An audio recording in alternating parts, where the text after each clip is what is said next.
Actu sur Radio Victoire. Actualité, débat, intervention par téléphone. C'est tous les jours à partir de 7h. Sur la fréquence magique, la 96.3 FM. La 96.3 FM. Audi Actu. Actualité oblige, première partie plus longue, très longue que prévu. Merci, mesdames, vous êtes toujours en direct sur votre radio. Et ce lundi 16 avril, notre invité, c'est le secrétaire national du comité d'action pour le renouveau CAR, parti membre de la coalition des 14. Et c'est le député Kissi Jean qui est notre invité. Monsieur, encore une fois, bonjour. Rebonjour Joachim, Je voudrais, et je ne le manquerai jamais, féliciter encore votre direction, votre personnel. Et je ne manquerai pas de le dire, jusqu'à l'alternance et au changement des choses, du travail difficile que les journalistes font sans moyens, contrairement à ce qui se passe dans la plupart des autres pays de la sous-région. Ah oui, j'ai vu la preuve la dernière fois aux États-Unis, quand les journalistes étaient là, il fallait voir la différence nette et claire. Ah ouais, vous pouvez pas en faire le rapport. Il n'y a pas de comparaison. Même dans les pays qui ne disposent même pas du 10e de ressources minières que nous avons ici, vous pouvez même pas les comparer. Voilà ce qu'est le Togo. Mais quand même, on fait de notre mieux. Nous faisons de notre mieux. Alors, monsieur Kissi Jean, le Togo en crise consacre un sommet extraordinaire pour la crise dans un autre pays. Votre appréciation? Non, je voudrais dire, monsieur Joachim, que le sommet d'avant-hier n'était pas consacré à la crise bissau-guinéenne. C'est le Togo qui l'a vendu comme ça. Sinon, on n'aurait pas parlé d'un autre pays. Mais un autre pays était à l'ordre du jour. Non, c'est ce qu'ils ont vendu. En fait, tout le monde avait appris avant qu'un sommet devait être tenu et ça devait être consacré au Togo et en Guinée-Bissau. En Guinée-Bissau, les choses étaient presque en voie de résolution. Il s'agissait de venir les confirmer. Il y a un autre pays dans lequel il n'y a même pas de voie de résolution pour le moment, c'était le Togo.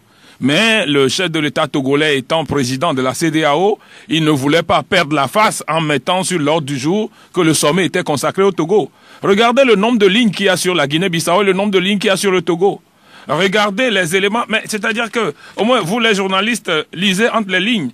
Le sommet a dit sur le Togo deux choses hautement solennelles. Ils ont donné un mandat sous-régional solennel à deux médiateurs, parce que jusqu'à présent... Deux facilitateurs. Jusqu'à présent, lorsqu'on parle de la facilitation, on nous oppose toujours quel est le mandat. Est-ce qu'à un sommet, on a donné mandat, que non, que c'est des gens qui ont manifesté leur bonne volonté? Qu'est-ce qui s'est passé le samedi? Un mandat solennel a été donné, sous-régional a été donné à Alpha Condé, et à William Danko Nana Akufo-Addo, président du Ghana. Ils ont reçu un mandat solennel. Ils sont officiellement investis. Première chose. Deuxième chose, ils ont préconisé une solution à la situation du Togo en mettant, ça c'est une ligne qu'il faut lire, suivant les principes démocratiques et de l'état de droit. Vous vous souvenez, lorsque nous faisions le comité préparatoire, l'insistance de notre gouvernement, c'était le respect de l'ordre constitutionnel en vigueur, qui pose problème. Mais les chefs de l'État sont allés plus loin en disant, suivant les principes démocratiques et l'état de droit. Ça veut dire qu'il y a une constance que même ce que le gouvernement togolais fait ne respecte pas un certain nombre de principes parce que la démocratie et l'état de droit ne peuvent être imposés qu'à un pouvoir régnant. Donc le sommet... Est-ce que c'est une interprétation que vous faites? Ce n'est pas une interprétation. Mais à qui on demande de faire la démocratie? C'est une dictature. C'est quelque part où il n'y a pas la démocratie. À qui on impose un état de droit? À qui est-ce qu'on impose les droits de l'homme? C'est aux gouvernants qu'on impose les droits de l'homme. Donc je crois qu'il faut... C'est un communiqué à étudier minutieusement et par la classe politique et par les médias. Et vous verrez ce qu'il y a dedans. Vous verrez ce qui est caché, mais vous verrez que le sommet donc à votre entendement, le sommet n'était pas forcément consacré à la crise bissau-guinéenne. Le sommet était consacré à la Guinée-Bissau et le Togo. Voilà. Mais quand même, l'ordre du jour, comme je l'avais dit, c'était prioritairement la Guinée-Bissau. Oui, mais est-ce qu'on a parlé du Togo? Beaucoup de temps. Est-ce qu'on a parlé du Togo, oui ou non? Est-ce que le communiqué Oui, mais est-ce que le communiqué a fait large cas sur la situation du Togo, oui ou non? Voilà, depuis, même quand ils étaient à Abuja, je crois le 16 novembre ou un truc, le Togo, il a été dit que la question du Togo devait en être en marge.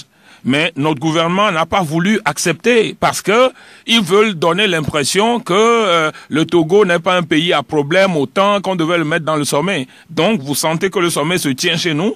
Quand nous sommes sortis le samedi en écoutant le communiqué, en voyant la large part qui est faite au Togo et à la Guinée-Bissau, reprenez le communiqué, réécoutez. Vous allez voir que le sommet est consacré en fait à la crise bissau-guinéenne et à la crise togolaise, mais c'est le gouvernement togolais qui a voulu le vendre d'une autre façon. Oui, mais quand même, il a été demandé aussi à la commission de la CEDEAO de s'impliquer davantage pour que d'ici le sommet prochain, des recommandations soient versées, en tout cas remises au chef d'État. Exactement. Je crois que c'est ce qu'il faut faire, c'est ce qu'il y a lieu de faire, parce que le sommet prochain, probablement de juin, va être décisif. Parce que à ce sommet-là, le dernier pays en crise dans la CEDEAO, parce que la Guinée-Bissau est en train de se régler. Oui, cette semaine, voilà. Tout va quand même... Le dernier pays en crise de la CEDEAO sera le Togo, au sommet prochain.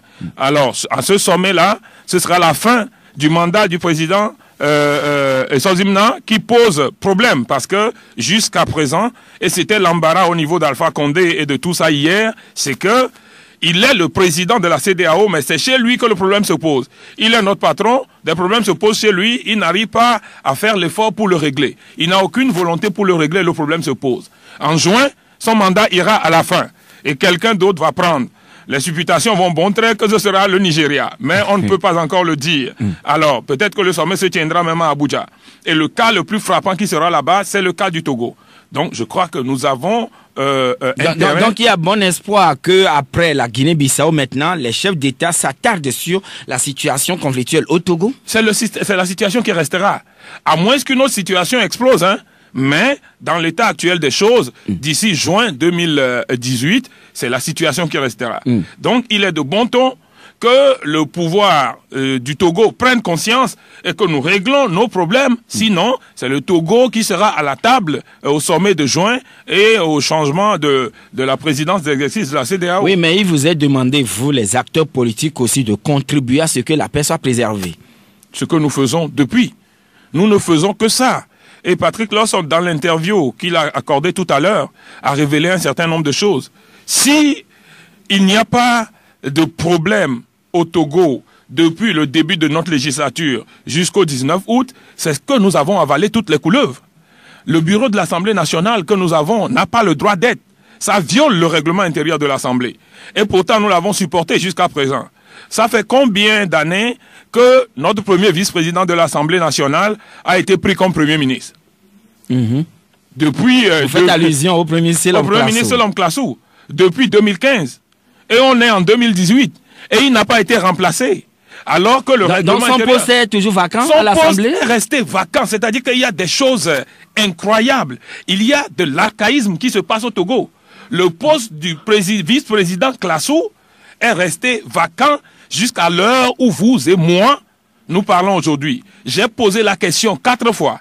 Parce que ça aussi, c'est la violation du règlement intérieur. Notre règlement intérieur nous impose que juste à la deuxième ouverture, après sa nomination, que le constat soit fait et qu'il soit remplacé. Et à plusieurs reprises, j'ai précisé que, comme le bureau a été mis en place en violation du règlement intérieur, le fait que le Premier ministre Klassou n'est pas là doit être une occasion pour que le bureau qui est en place puisse démissionner et qu'on refasse le bureau qui représente la configuration de l'Assemblée nationale. À chaque fois, le problème a été pris par le président Dramani de manière ironique et on ne l'a pas réglé jusqu'à aujourd'hui. Non, non, allez, ou bien allez le Premier vérifier. ministre cumule, mais ce n'est pas quand même les règles ou bien les pratiques en la matière. Non, de toutes les façons, il y a violation, il y a incompatibilité. Donc je ne sais pas si c'est un cumul qu'il fait, mais en réalité, il y a incompatibilité. Oui. Voilà la situation grave dans laquelle le Togo se trouve. Je dis, depuis que le président Faure est élu, il est proclamé, président on dira même pas élu, il est proclamé en 2015, où il s'est autoproclamé 2015, j'ai dit que tout ce qui se fait au Togo est une calamité. Regardez tout ce qui se fait sur le front social. Tout ce qui se fait est une calamité. Regardez, mais sur le front social, les médecins ont des problèmes parce qu'ils n'ont pas de machines. Les enseignants, le ministère de la fonction publique lui-même, on n'en parle plus. Les élèves n'ont pas pu avoir la moitié de leur temps de travail qui leur est destiné, donc la moitié de leur programme. Ça, c'est un pays. Et devant ça, celui qui dit qu'il est président de la République, il s'enferme dans son bunker là-bas, il fait les voyages et il s'en fout. Mais c'est du foutage de gueule ce qui se passe au Togo. Oui, mais quand même, il a des collaborateurs, même, il a formé des groupes de travail par-ci, par-là, pour, en tout cas, essayer de régler ces problèmes en profondeur. Il a formé des groupes de travail? Oui. Qu'est-ce qu'on a promis aux enseignants? Que leur problème allait être réglé, un problème qui dure depuis, et qui a été traité par dilatoire, devait être réglé avant la rentrée 2017. On est aujourd'hui en 2018. Et c'est après 2018 qu'on crée encore un groupe de travail pour renvoyer le travail. Vous ne comprenez pas que ces gens du pouvoir-là, quand ils n'ont pas la capacité de régler un problème, ils le renvoient à des comités ou à des groupes de travail. Heureusement que la fin s'annonce. Toutes les révélations disent que la fin s'annonce, heureusement. Vous êtes devenu un croyant Non, mais ils le savent. Ils le savent que tous les signaux disent que c'est la fin. Et ils le savent, moi je vous dis. Ils le savent, de par plusieurs créneaux, ils savent que la fin est proche. Le langage qu'eux-mêmes utilisent en secret, c'est ça, que la fin est proche. Les signaux qu'ils reçoivent, les indices qu'ils reçoivent et les inquiétudes qu'ils ont leur disent que la fin est proche. Heureusement.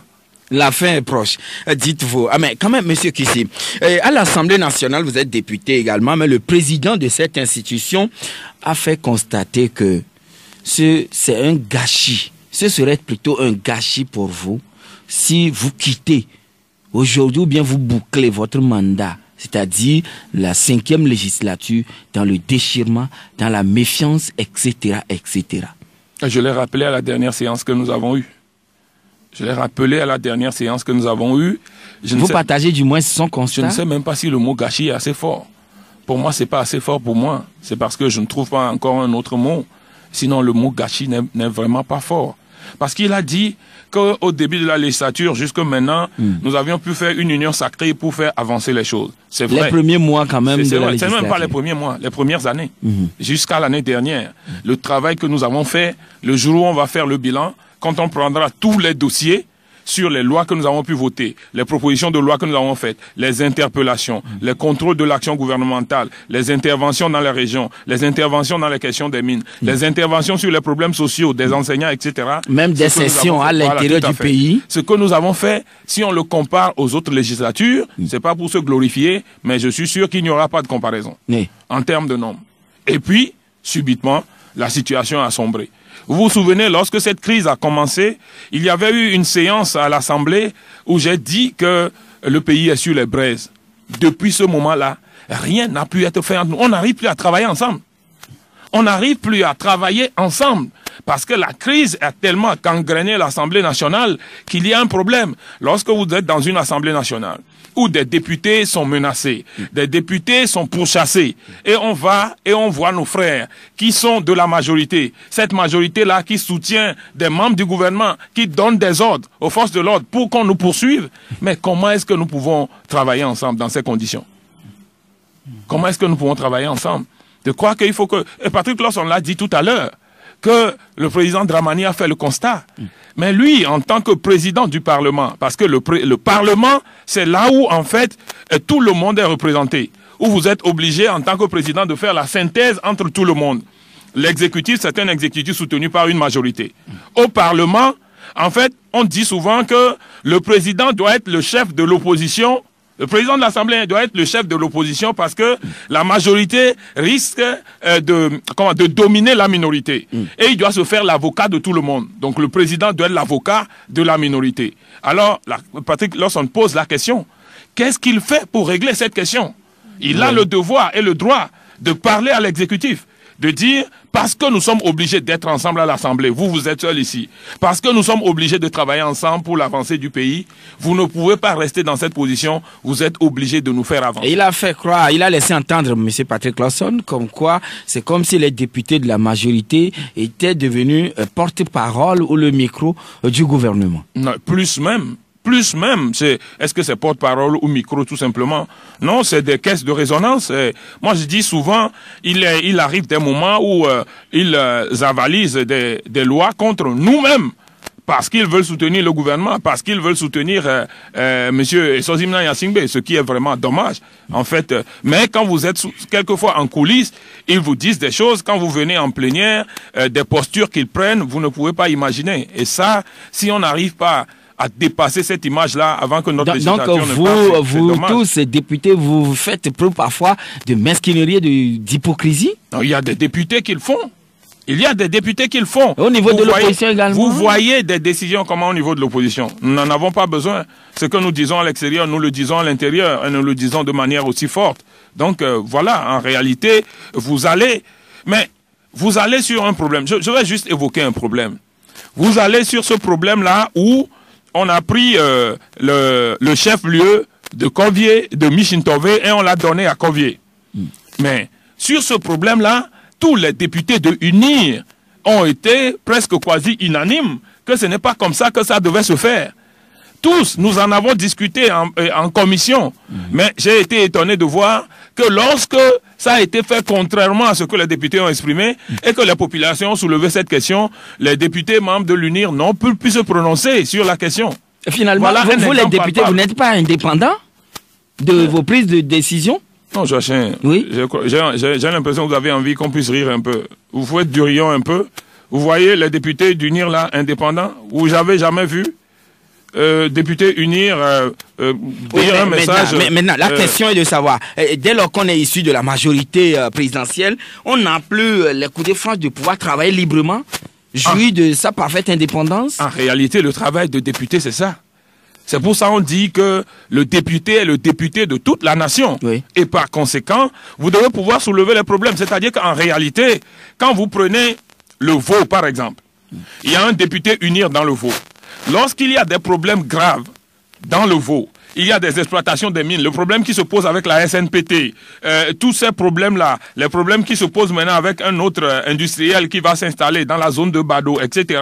Les problèmes sur lesquels moi je travaille, le problème sur la route de Lomé-Vaughan en Foin, en principe, c'est un député du RPT qui doit aller dire à UNIR, qui doit aller dire à UNIR, mais si vous continuez comme ça, les populations vont se détourner de nous. Et que je suis député du UNIR, je soutiens le gouvernement, mais je soutiens le gouvernement pour que ma population ait mieux être. Je ne peux pas accepter ça, ce n'est pas dire quelque chose contre fort. Mais dans tous les combats que j'ai menés dans le Vaud, dans tous ces combats que j'ai menés, jamais aucun député élu ou suppléant de UNIR ne m'a soutenu. Souvent, mais c'était des cas sociaux, c'était pas quand même des problèmes politiques. Politique, ça n'a rien de politique. Moi, je me suis impliqué, je suis dans le comité de résolution des problèmes du phosphate dans le Vaud qui est présidé pourtant par le préfet. Oui. Et chaque fois, demandez au préfet si j'ai jamais manqué une réunion.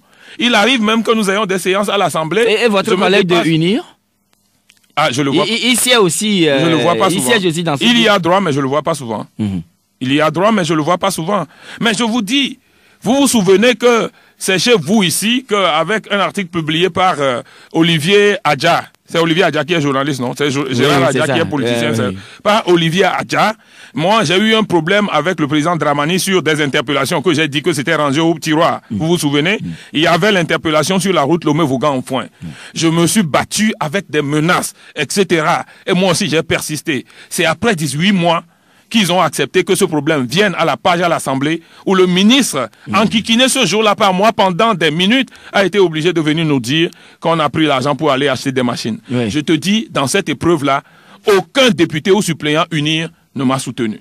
Même en privé, me dire, chef, ce que tu fais là, je te soutiens, mais je ne peux pas parler, ils ne m'ont pas soutenu. Voilà ce qu'on appelle un député. Mais vraiment, ce que moi j'ai... Non, Joachim, dépassons, quittons ce sujet-là. Mais quand même, monsieur Kissi, vous êtes dépassé visiblement. Cependant, monsieur Patrick Lawson, tout comme le président de l'Assemblée nationale, nourrissent l'espoir que vous pouvez encore sauver les meubles ou sauver ce qui peut l'être avant la fin de votre mandat. Oui, monsieur Patrick Lawson a raison. Sur le plan politique, oui, précisément. Monsieur Patrick Lawson a raison. Mais où se trouve la clé? C'est ça le problème. Si les gens n'arrivent pas à agir, ils n'arrivent même pas à donner un conseil à leur chef. Alors il n'y a que le chef lui-même qui peut se décider. Donc en réalité, la clé pour la volonté politique, c'est-à-dire que le pas nécessaire à faire au niveau de unir, ce serait peut-être aujourd'hui une illusion que de croire que ça va venir d'une volonté intelligente ou d'un courage intelligent d'un député unir ou d'un ministre ou d'un conseiller de fort. Je crois que c'est lui-même qui est obligé de faire le sursaut d'orgueil pour pouvoir avancer, pour pouvoir sortir par la grande porte. Moi, je considère que ce serait de l'illusion, après cette mandature que nous avons passée, de croire vers la fin que c'est maintenant. Si ça se passe, si un député a le courage d'aller dire, mais monsieur le président, on ne peut pas continuer. Si on continue, le pays va exploser et c'est nous qui perdrons. Ok, on applaudira. Oui, parce que, quoi qu'on dise, les tests qui seront consensuellement décidés au prix vont quand même parvenir sur la table, vont vous parvenir au niveau de l'Assemblée nationale. C'est possible. Oui. C'est possible si nous sommes encore là. C'est possible parce que il se pourrait aussi que l'issue du dialogue mette en place une assemblée législative provisoire ou une constituante. Ça dépend. Là, vous êtes dans la dynamique de transition. Oui, si ça débouche sur une transition. Donc, ce n'est pas nécessairement la configuration actuelle qui sera là. Mais ce qui est important, c'est ça, quoi. Joachim, vous vous souvenez que la dernière fois, on était parti à Accra, je ne sais plus quel jour, là. C'était notre dernier voyage à Accra. Oui. Je crois que c'était un mardi. C'était l'autre mardi ou lundi. Non, c'était lundi. Notre dernier voyage à Accra. Lorsque nous étions partis à Accra, nous croyions que du côté du président William Addo, qu'il allait nous annoncer que, comme nous avions discuté le 23 mars au dialogue, et le pouvoir avait promis qu'il allait apporter une réponse, que le pouvoir avait entre-temps apporté une réponse qu'il allait nous donner. Puisque vous vous souvenez, on avait dit que le mercredi d'avant le lundi, là, le pouvoir devait être reçu avant nous. Nous y avons été, et il n'y avait aucune réponse, ni sur les mesures d'apaisement, qui sont les questions prioritaires, ni sur la question de la Constitution de 1992. Ils sont venus plutôt demander que les délais constitutionnels approchent, que le fait qu'on leur a demandé de suspendre la préparation des élections les embête et qu'il faut leur permettre de continuer. C'est ça qu'ils sont allés demander. Oui, mais le ministre Gilbert Barra n'est pas d'accord avec vous. Il dit que vous avez interprété de manière gauche ce qu'ils sont partis dire au président Nana Akufo-Addo. Mais est-ce qu'au moins il a pu vous dire ce qu'ils sont partis dire? Si ce que nous avons... Vous reconnaissez tout de même qu'une délégation était partie rencontrer le président Ghanéen. Comment il peut dire que nous n'avons pas rapporté la vérité, mais lui, il ne situe pas les Togolais. Donc, il n'a pas un devoir de vérité, il n'a pas un devoir de reddition de compte envers les Togolais. En fait, c'est eux plus que nous. Ceux qui dirigent là, le pouvoir qu'ils ont, ce n'est pas leur bien personnel. Eux, ils ont le devoir de reddition de compte avec les populations. Et c'est nous qui, en allant, nous venons rendre compte aux populations et ils viennent dire que nous avons menti sans dire ce qui est la vérité. Quelle est la vérité? Nous, c'est ce que nous avons appris, qu'ils sont venus demander qu'il y a des délais constitutionnels, qu'on leur donne la chance.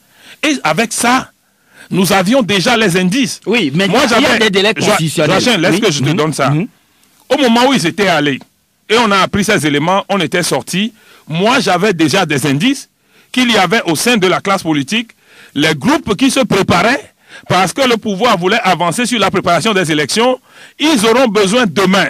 S'ils préparent une élection unilatérale et que la coalition n'y participe pas, ils ont besoin des gens qui vont pouvoir participer au nom de l'opposition. Et nous avions des indices déjà que des groupes se préparaient.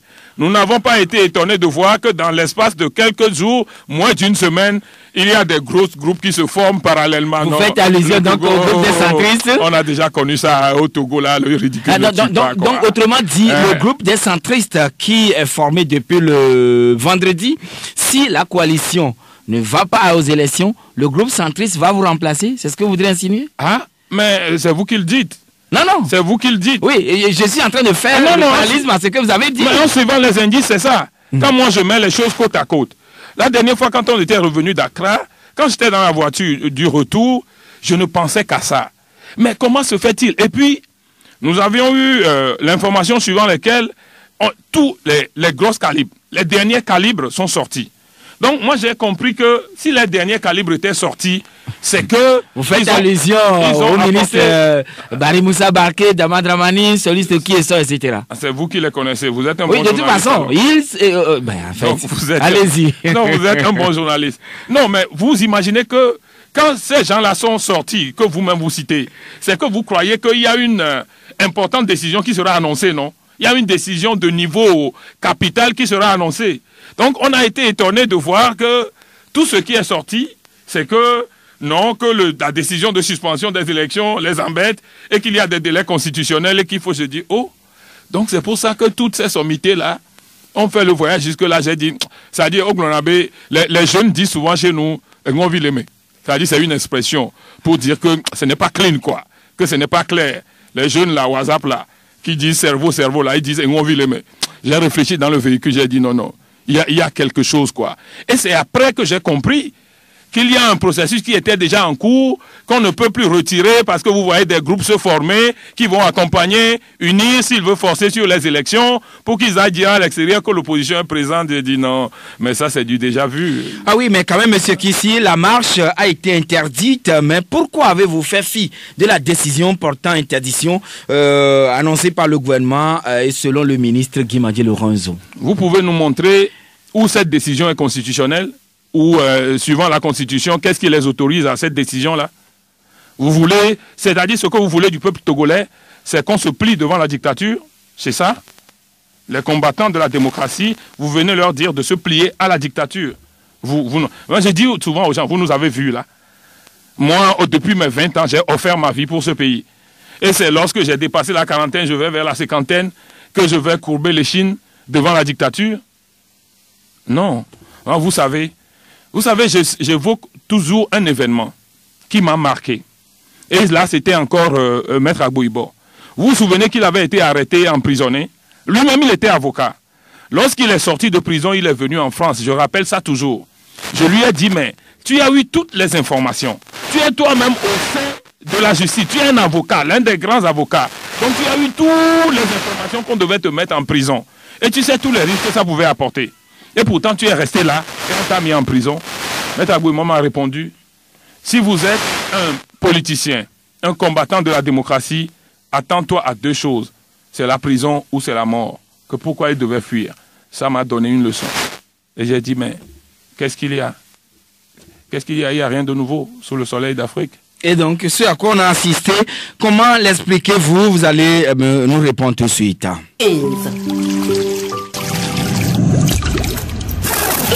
Audi Actu, c'est du lundi au vendredi de 7h à 8h20 sur Victoire FM. Retour donc en studio avec notre invité. Il s'agit du député Kissi Jean, secrétaire national du comité d'action pour le renouveau, parti membre du groupe des 14, autrement dit de la coalition des 14 partis de l'opposition. La coalition a appelé à une manifestation, en tout cas à une série de manifestations la semaine dernière, mais ces manifestations ont été étouffées par les forces de l'ordre et de sécurité, parfois ajouter en tout cas des forces de défense. Alors, monsieur Kissi, les points de départ de vos manifestations la dernière fois ont été investis, envahis par les forces de défense et les forces de sécurité. Comment avez-vous expliqué cette situation? Non, mais qu'est-ce que vous voulez? C'est ce que moi j'appelle la dictature. C'est le règne de la dictature qui est revenu parce que notre constitution nous autorise de manifester. C'est un droit constitutionnel que nous Oui, mais vous avez pris un engagement quelque part. Oui, vous-même, oui. Ce qu'on dit depuis là, l'engagement, vous l'avez où? Mais c'est quand même au niveau du comité. Revenons maintenant. Comité préparatoire du dialogue. Non, j'ai le texte. C'est vous-même qui avez travaillé sur cela. J'ai le texte du comité préparatoire. Je suis un des acteurs. Oui, vous ne trouverez nulle part dans ce texte où on vous dit que l'opposition a pris un engagement. Ça, c'est un. Deuxième chose, c'est l'illusion qu'on vous a fait. Quoi. Vous pouvez prendre le règlement intérieur. Prenez-le. Je vous donnerai le temps de le fouiller après. La seule mention de la suspension des manifestations vient d'un communiqué signé par les deux représentants des facilitateurs. Et ce n'était même pas une décision qui avait été prise. Je vais vous lire quelque chose. Peut-être ça va vous... On dit, Monsieur Akufo, le président Akufo-Addo a par ailleurs exprimé sa satisfaction quant au progrès considérable réalisé sur un certain nombre de questions. Ça, c'est le 23 mars, le communiqué. Notamment la suspension des manifestations depuis la dernière séance du dialogue en février 2018, les progrès réalisés sur les questions électorales, la libération de quelques-uns des prisonniers politiques demandés par la coalition des 14 partis. S'il se félicite que nous avions pu accepter de suspendre les manifestations depuis le 18 jusqu'au 23, ça veut dire que ce n'est pas une décision, c'est une disposition. Il nous a demandé notre disposition à pouvoir... Vous savez, c'est un truc qui est connu. Oui. Quand vous êtes dans une situation de conflit... Kissi, vous n'avez pas pris d'engagement comme quoi vous allez suspendre les manifestations pendant que le dialogue se déroule. Ce n'est pas un engagement pris. Vous savez, c'était quoi? C'est dans une pratique. Je vous ai lu le texte tout à l'heure et vous connaissez le communiqué des facilitateurs. Vous savez souvent que vous soyez un mouvement citoyen, un mouvement syndical et que vous soyez en conflit avec les gouvernants. On dit souvent que lorsque vous arrivez au jour des discussions, vous devez mettre bas la terre. Donc vous voyez souvent les syndicats, à partir du moment où le gouvernement ouvre des discussions avec eux, ils arrêtent les mouvements, ils suspendent les mouvements en attendant. Donc, lorsque les mouvements sont suspendus, mais lorsque le dialogue même est suspendu, les mouvements reprennent pour mettre la pression. C'est une pratique qui est connue. Comme il y a des pratiques parlementaires, il y a des pratiques de constitution. C'est une pratique qui est connue. Une sorte de cessez-le-feu? Oui, c'est comme une sorte de cessez-le-feu. Et quand le gouvernement fait des choses contraires, ou bien ses engagements ne sont pas respectés, c'est notre droit constitutionnel de retourner dans la rue. Oui, et le président l'a reconnu la deuxième fois. Oui, mais lorsque le dialogue est suspendu et que le gouvernement fait des choses contraires à l'esprit du dialogue... Est-ce qu'il vous a été notifié que le dialogue est suspendu? Mais nous constatons, ou bien est-ce que nous ne sommes pas des hommes? Nous constatons. Vous savez, il y a deux piliers sur lesquels ce dialogue fonctionne. Oui. Du côté du parti au pouvoir, il y a un pilier qui est basé sur les mesures d'apaisement et la cessation du processus électoral. Et chez nous, il y a un pilier qui est basé sur la suspension des manifestations. Voilà les deux piliers sur lesquels le dialogue fonctionne. Suspension processus électoral, voilà. suspension manifestation. Processus électoral, mesures d'apaisement, et de l'autre côté, suspension des manifestations. Mais il s'est fait que, jusqu'à la date d'aujourd'hui, les mesures d'apaisement ne sont pas satisfaites. Parce que jusqu'à présent, il n'y a que la moitié des gens qui ont été libérés, mais on continue d'arrêter d'autres et de les ajouter. Alors, à partir du moment où ce premier pilier est fragilisé par le pouvoir, nous sommes obligés de mettre la pression sur le pouvoir. Et c'est là que revient notre droit de manifestation que nous reconnaît la Constitution. Lisez l'article 30 de la Constitution. Mais quand ils disent facilement que les manifestations sont interdites, et puis nous devons nous plier à ça, mais le ministre Zoupessi ne peut pas faire sa loi et à toute une république, et puis nous allons croiser les bras et le regarder. Ça, je le lui ai déjà dit. Est-ce que cette décision était aussi étendue jusqu'aux organisations de la société civile? Mais ça, ce n'est même pas possible. C'est-à-dire que ça, c'est du ridicule. C'est parce que le ridicule ne tue pas. Quoi? C'est parce que les politiques... La décision à laquelle on fait allusion, c'est le ministre Tibou Camara de la Guinée et Kandapa Albert du Ghana qui avait donc demandé cette suspension dans une déclaration qu'ils avaient pondue. Tout à fait. Après vous avoir consulté quand même. Simple, c'était ça. C'est eux qui ont signé. Et vous le... Mais je vous dis... Est-ce que non, Joachim, attendez. Non, c'est ce que je dis. Joachim, lorsque... votre direction aujourd'hui vous fait quelque chose et que vous, les gens dans la radio, vous avez envie de vous mettre devant la radio là-bas, devant la direction et de manifester, on va vous dire que c'est parce que des partis sont au dialogue pour des problèmes politiques que vous n'avez pas manifesté.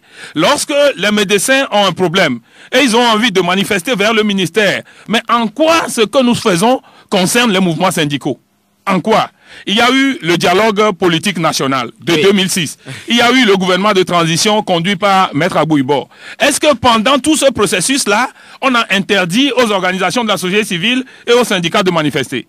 Pourquoi c'est aujourd'hui qu'on utilise? Mais c'est-à-dire que moi j'ai dit, ce gouvernement c'est une calamité, quoi. Mais c'est incroyable.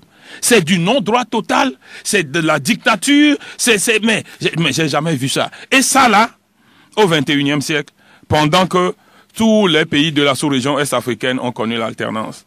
Oh, Joachim, nous n'avons pas un peu de scrupules au Togo? Ah oui, le ministre Gilbert Bara la dernière fois disait que le Front Citoyen Togo Debout est une association ou disons une aile marchande de la coalition et que des gens se seraient même encartés au niveau des partis membres de la coalition avant de se retrouver dans ce regroupement.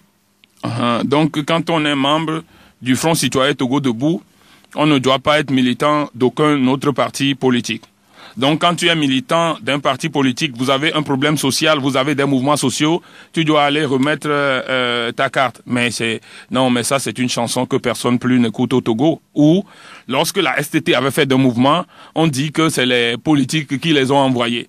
Lorsque le CEFOT fait des mouvements, voilà, on dit que c'est les politiques qui les ont manipulés. Et lorsque la société civile se lève, on dit que c'est les politiques qui les ont manipulés. Pour des professeurs, c'est-à-dire que des professeurs d'université, ce n'est pas professeurs de lycée qu'on appelle là, hein. C'est des professeurs agrégés d'université. Donc, vous venez vous mettre devant eux. C'est sommité de l'intelligence. Et pour vous leur dites, lorsqu'ils font quelque chose, que c'est parce qu'ils sont manipulés. Mais ce discours est dépassé, franchement. C'est lorsqu'on est médiocre et qu'on n'a pas la capacité de régler les problèmes qu'on trouve toujours ces artifices-là comme argument. Voilà, manifestation étouffée et également le sommet de la CEDEAO a quand même pris des décisions importantes vis-à-vis du Togo.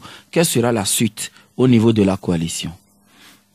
Non, mais qu'est-ce que nous allons faire? C'est-à-dire que nous sommes heureux que le pouvoir du président Nana Addo et du président Alpha Condé sont renforcés et je crois qu'ils doivent mettre tout en œuvre. Donc ça veut dire le dialogue va reprendre ou bien le compteur MIR est ramené à zéro? Non, ce n'est pas nous qui pilotons le dialogue. Oui. Et pour le moment, nous sommes dans une période de suspension de fait.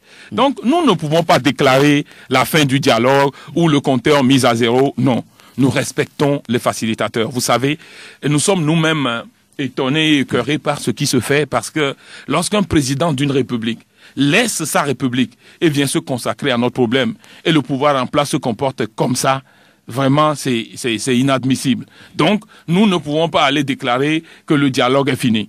Nous constatons une suspension de fait. Lorsque le facilitateur nous appellera, ou si les deux qui se mettent ensemble pour nous appeler, nous répondrons. Mais nous considérons que les problèmes doivent être réglés. J'ai écouté tout à l'heure un des représentants des centristes qui nous dit, mais si nous voulons faire les réformes, nous devons faire les réformes et que nous ne devons pas mettre la question de la candidature de Faure au centre. En réalité, ce n'est pas nous qui avons mis la question de la candidature de Faure au centre. C'est le discours que le pouvoir fait tenir à un certain nombre de journalistes. Pas tous, heureusement un petit nombre. Et nous voyons qu'aujourd'hui, ceux qui se disent les centristes ont aussi le même langage. Vous voyez la liaison? Vous voyez le rapport? Quelqu'un dit on ne voit pas le rapport. Est-ce que vous voyez le rapport, Joachim? Vous voyez le rapport directement? Moi, je ne vois pas le rapport. Vous ne voyez pas le rapport. Moi, je ne vois pas le rapport. Vous ne pouvez pas le voir. Non, c'est ça qui est en cours. Lorsque nous avons posé nos revendications, nous avons posé le rétablissement de la Constitution de 92 avec le sacrement en aucun cas, nul ne peut exercer plus de 2 mandats. Et c'est la délégation du pouvoir qui a dit que quel sort sera réservé à notre champion. C'est la délégation du pouvoir qui a ramené ça. Tel que vous le dites. Mais ils l'ont posé, le président Nana dit, mais nous on a tourné longtemps autour de la question. Le président Nana nous dit, mais la question centrale. Oui. Nous disons non, la question centrale c'est le rétablissement, que la Constitution de 92 a un certain nombre de fondamentaux. Parmi les fondamentaux, il y a encore cette expression, en aucun cas si c'est obtenu, les populations vont applaudir. Mais pendant que nous développons ça, le président Nana continue de nous dire la question centrale. On développe, il continue de nous dire la question centrale. Et arrivé à un moment, on lui pose, mais quelle est la question centrale?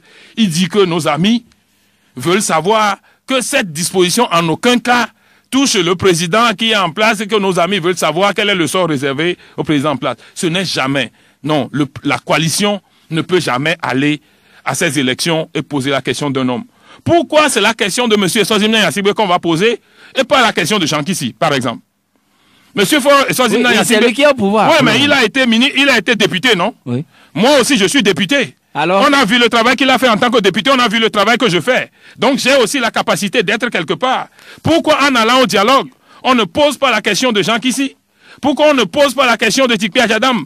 Pourquoi on ne pose pas la question de Jean-Pierre Fabre? Donc, si je comprends très bien, monsieur Kissi, est-ce que aujourd'hui, Premier ministre de la Transition, et que c'est la question de Faure qu'on pose? Pourquoi? Est-ce qu'aujourd'hui, la coalition est dans la disposition selon laquelle il faudrait aller aux réformes et maintenant, la question de la candidature de M. Faure Gnassingbé soit réglée par la Cour constitutionnelle? La question, c'est qu'il faut faire les réformes, il faut rétablir la Constitution de 92 sans rendre cette question-là personnelle, sans mettre le nom de quelqu'un au milieu.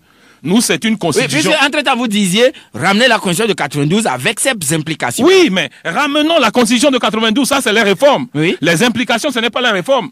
Ramenons la constitution de 92 et puis après nous allons discuter des implications. Pourquoi on veut bloquer le dialogue en ramenant la charrue avant les bœufs? Pourquoi on veut mettre la question 2 comme conditionnalité de la question 1? Les Togolais, Monsieur Joachim, vous avez la capacité ou quelqu'un dans votre famille a la capacité d'être président un jour. Donc, il n'est pas question qu'on vienne prendre le nom de quelqu'un et qu'on le met au sein de la transition. Ce qu'ils ont ramené le 5 septembre 2007, ils avaient dit... 2017. Ils avaient dit que les députés aussi vont faire 2 mandats. Il doit avoir limitation du mandat. Limitation du mandat. Mais l'article 158 dit cela ne sera pas pris en compte. Ce qui n'est connu nulle part parce qu'à chaque élection, l'Assemblée est renouvelée partiellement. Mais... je vous dis, moi, Jean Kissi ici, si on nous dit que notre mandat doit être limité à un seul, pour que le président Faure aussi ne se présente plus, moi je suis d'accord. S'il ramène le texte là, si moi, mon mandat, on ne me donne même pas 2, on me donne un seul, et que c'est la condition pour que le président Faure aussi ne fasse pas la honte au Togo de se positionner pour un 4e mandat. Oh, je vais applaudir. Monsieur Kwame est en ligne avec nous. Monsieur Kwame, bonjour. Bonjour. Oui, nous vous écoutons. Comment vous allez? Bien. Bonjour à notre invité. Bonjour, monsieur Kwame. J'allais m'énerver si ça avérait que c'est l'opposition qui a énoncé ce débat de la candidature du président de la République. Ah, ok. Oui. Franchement, quand vous venez de le dire, c'est une bassesse. C'est-à-dire, les 7 millions ne peuvent pas aller au dialogue pour aller discuter de leur candidature. Et là, on ne peut pas opposer une candidature aux autres millions de la société. Ma question est la suivante, à savoir, le régime s'est assis dans une chambre froide, qui est tellement froide, et que cette question de candidature doit être discutée en divers au dialogue. Maintenant, pour pouvoir réchauffer cette chambre, il faut attaquer la CENI, il faut attaquer les conditions électorales et que notre cour constitutionnelle soit revisité, passant par les États-Unis pour une élection libre et équitable. Est-ce que vous êtes prêt à aller dans ce sens? D'accord, merci, bien noté pour vous. Kokou, bonjour. Kokou, vous êtes là? Oui, bonjour monsieur Joachim. Oui, nous vous écoutons. Bonjour monsieur Jacques. Oui, bonjour monsieur Kokou, c'est ça? Oui. Que la grâce de Dieu soit sur vous. Merci monsieur Kokou. Franchement, monsieur Jean-Kissi. Oui. Est-ce que on a l'impression que les Togolais veulent la résolution de cette crise? Même si on vous dit aujourd'hui, que vous avez pris un engagement, même dans une famille, quand un couple se bat, lorsqu'une 3e personne vient pour résoudre le problème qu'ils ont, automatiquement tout le monde se calme et la 3e personne qui est venue essaie de résoudre.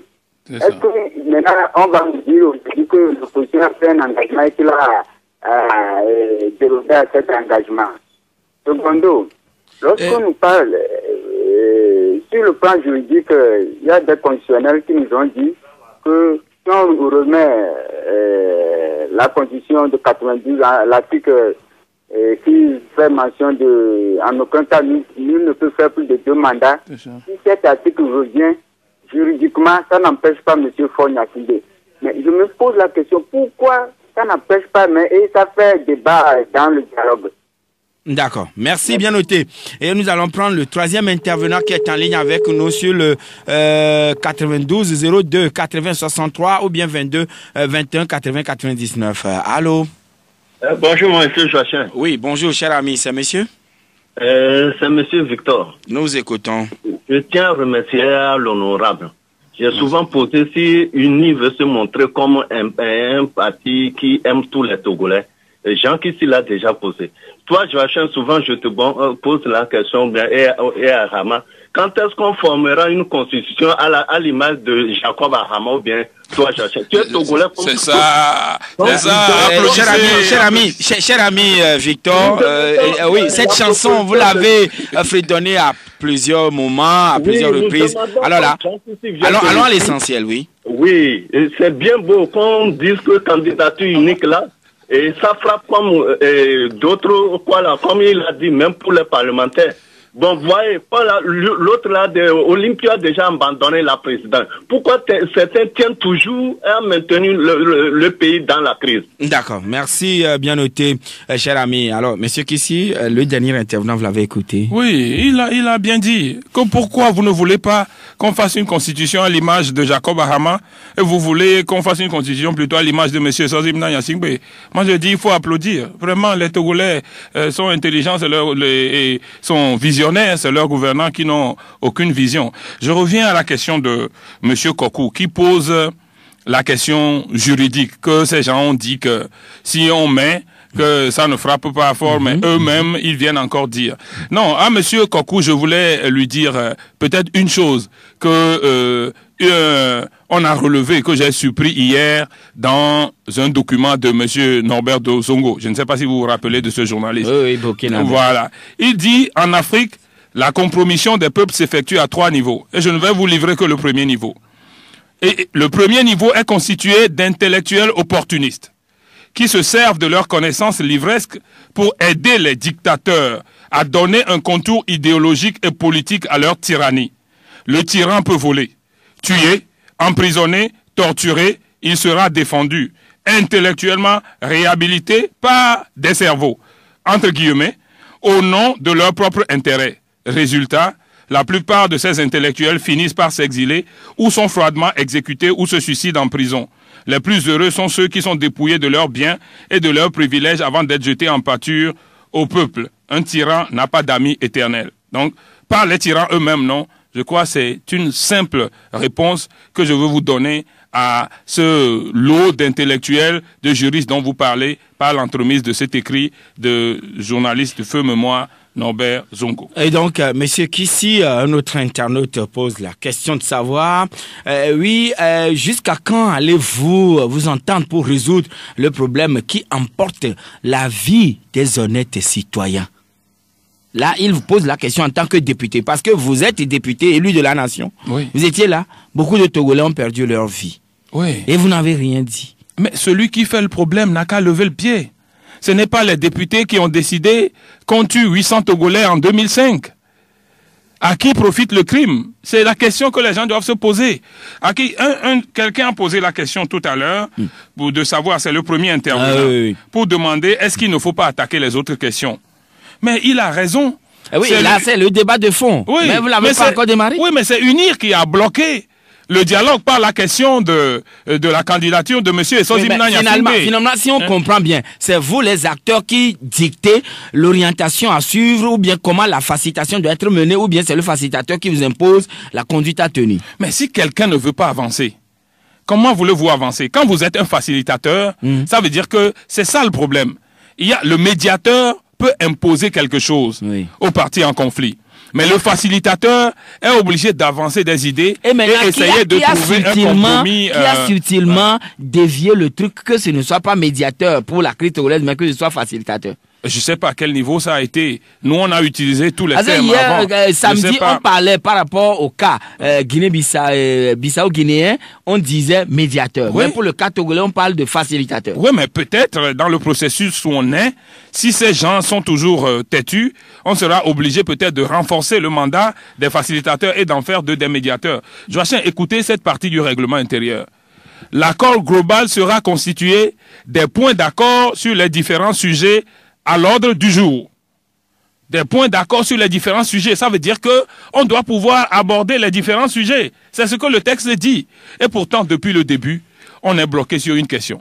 Et pendant qu'on est bloqué sur une question, la question qui doit être réglée prioritairement, qui sont les mesures d'apaisement, on ne les a même pas réglées. Qui bloque le dialogue alors? Ah oui, maintenant le dialogue est bloqué. Ministre Gilbert Bara disait la dernière fois que vous avez violé le soubassement du dialogue. il faudrait en tirer les conséquences. Est-ce que cela doit sous-entendre que vous devriez maintenant aller aux élections? Je sais pas ce qu'il appelle. Alors, si vous devez aller aux élections, si l'élection est organisée, est-ce que la coalition ira? Vous voyez une élection dans cette situation-là? Non, M. Joachim, soyons sérieux. Mais vous dites quand même que le pouvoir organise, prépare unilatéralement. Oui, mais vous voyez les Togolais se soumettre à une élection dans cette situation? Mais voilà un président qui est rejeté par tous les Togolais. Quand on fait un sommet quelque part aujourd'hui, ils sont allés au Mali, ils sont allés à Abuja la dernière fois, partout où il va, les Togolais s'organisent pour aller faire des manifestations contre lui. Il ne peut pas aller quelque part aujourd'hui à un sommet où il y a les Togolais, où les gens ne s'organisent pas pour aller faire des manifestations parce que tout le monde. Mais pourquoi il ne peut pas dire, en fait, la solution c'est lui, et que pour se faire admettre de nouveau dans le cœur des Togolais, et qu'il est jeune, il faut qu'il prenne la décision de ne pas écouter des gens qui lui conseillent un certain nombre de choses et de régler le problème togolais. Et qu'on est obligé de vivre dans les rues de Togo des scènes où on poursuit à coups, comme dans des westerns, on poursuit des députés à l'Assemblée nationale. Nous sommes les 92 élus de cette République. Nous, les 91, et puis lui. Et que des forces de l'ordre puissent recevoir la mission, on ne sait pas qui est le donneur d'ordre, de poursuivre des députés, des chefs de parti dans la rue, qu'on encercle leurs véhicules, qu'avec des crosses de trucs, qu'on détruit, qu'on caillasse leurs vitres, qu'on se positionne pour tirer des gaz dans leurs véhicules. Moi, je dénonce avec la dernière rigueur ce qui s'est passé la dernière fois, et ce qu'on nous a fait, et l'attaque personnelle qu'on a fait à Jean-Pierre Fabre au niveau de Winas, au niveau de Atido Gomé. Mais c'est inimaginable. Mais nous sommes où, là? Nous sommes où? Mais je crois que quand les politiques ont des problèmes, unir est un parti, nous sommes aussi une coalition. Et quel appel lancez-vous alors au pouvoir et à vos camarades de l'opposition? Les forces de l'ordre n'ont qu'à nous laisser régler nos problèmes. Ils n'ont qu'à dire que ce n'est pas leur mission. Il ne faut pas qu'ils acceptent qu'un camp les utilise comme un autre camp. Parce que demain, peut-être nous allons discuter. Et demain, nous irons dans l'accord que nous allons trouver à une amnistie peut-être pour les forces de l'ordre pour pouvoir calmer ce pays. Peut-être qu'ils estiment que vous troublez l'ordre public. Ils estiment que nous souvent, c'est ce qu'il dit, c'est ce qu'il a dit. Quand des gens de UNIR, cagoulés, sont dans les rues, eux, ils ne troublent pas l'ordre public. Et le président de la République dit que c'est des forces d'autodéfense. Et quand nous nous manifestons les mains nues, on dit que c'est nous qui troublons l'ordre public. Est-ce que c'est l'ordre public lorsque nous sommes rassemblés au siège de la CDPA? C'est eux qui ont payé le siège de la CDPA pour nous. Lorsque nous sommes rassemblés là-bas, les nôtres sont rassemblés là-bas, ils viennent les encercler. Et ils utilisent les gaz lacrymogènes. Comment dans un petit bureau on trouve l'ordre public? Joachim, au moins dis-moi ça. Comment dans un petit bureau où nous sommes rassemblés, on trouble l'ordre public? Je ne saurais répondre, monsieur Kissi Jean. D'accord. Messieurs et dames, c'est fini donc pour aujourd'hui. Kissi, votre mot, très rapidement, quelques secondes. Non, moi j'en appelle encore à la détermination du peuple. C'est tout ce que je peux appeler. J'en appelle, on ne peut pas utiliser une recommandation d'un chef d'État pour essayer de bloquer tous les secteurs sociaux de la République. Tous les secteurs sont en crise, levez-vous. Oh non, mais vous devez interpeller quand même le chef de l'État à ce qu'il trouve rapidement solution à tous ces problèmes. Mais je l'ai interpellé dans la dernière partie. Merci beaucoup, monsieur Kissi Jean. Merci. Voilà, messieurs et dames, c'est fini donc pour aujourd'hui. Merci à tous qui nous avez reçus chez vous. Audi Atu, c'est fini. Merci. Coco le Parisien derrière la baie vitrée. À ses côtés, il s'appelle Stéphane Seloufio, Vidakou Kofi Anani, Joseph Nati, Awali Amadou. Et juste à mes côtés ici en studio, il s'appelle Romuald Delansou et qui va donc vous permettre de suivre aussi cette émission sur la gazette du Togo.com. Bonne journée à toutes et à tous.